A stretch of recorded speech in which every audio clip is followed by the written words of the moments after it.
मौसम बदलने पर सवाल नहीं करते, बट जिंदगी में थोड़ा सा भी दुख आ जाए तो टूट जाता है। क्यों?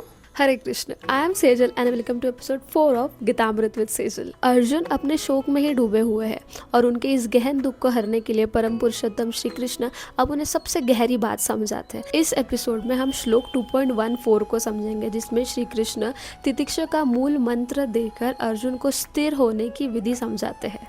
तितिक्षा का अर्थ होता है इक्वानिमस एंड्योरेंस, यानी कि जीवन के विपरीत अनुभवों जैसे सुख दुख, लाभ हानि, ठंडी गर्मी को शांत मन से बिना घबराए सह पाना। श्लोक 2.14 सेज मात्र स्पर्शस्त्रु कौन्तेय शीतोष्ण सुख दुःखदः आगमापायिनो नित्यस्तन तितिक्षस्व भारत। यहाँ श्री कृष्ण ये कह रहे हैं कि हे कुंती पुत्र, इंद्रियों और विषयों के संयोग से जो सुख और दुख मिलते हैं, जो ठंडी और गर्मी के जैसे अनुभव है, वो आने जाने वाले और क्षण भंगुर है। इसे सहने का तुम अभ्यास करो, यथार्थ तितिक्षा करो। जब गर्मी आती है या जब सर्दी आती है तब हम उसे सहते हैं, हम मौसम से सवाल नहीं करते। उसी तरह श्री कृष्ण कहते हैं कि सुख और दुख का आना भी प्रकृति का नियम है, जैसे ठंडी और गर्मी का आना।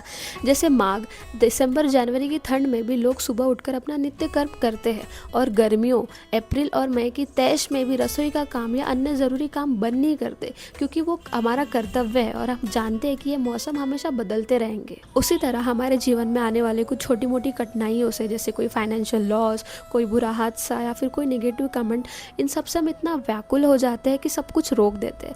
बट श्री कृष्ण कहते हैं कि ये सिर्फ इंद्रियों और विषयों का पल भर का संयोग है, इन्हें स्थिर चित्त से सहना ही तितिक्षा है। दुख की अनुभूति होना स्वाभाविक है, पर अपने मन को उस दुख का गुलाम मत बनाओ।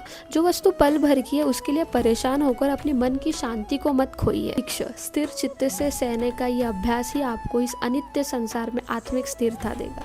अगले एपिसोड में हम श्री कृष्ण की अगले ज्ञान स्तंभ की ओर बढ़ेंगे। तब तक के लिए जुड़े रहिए। हरे कृष्ण।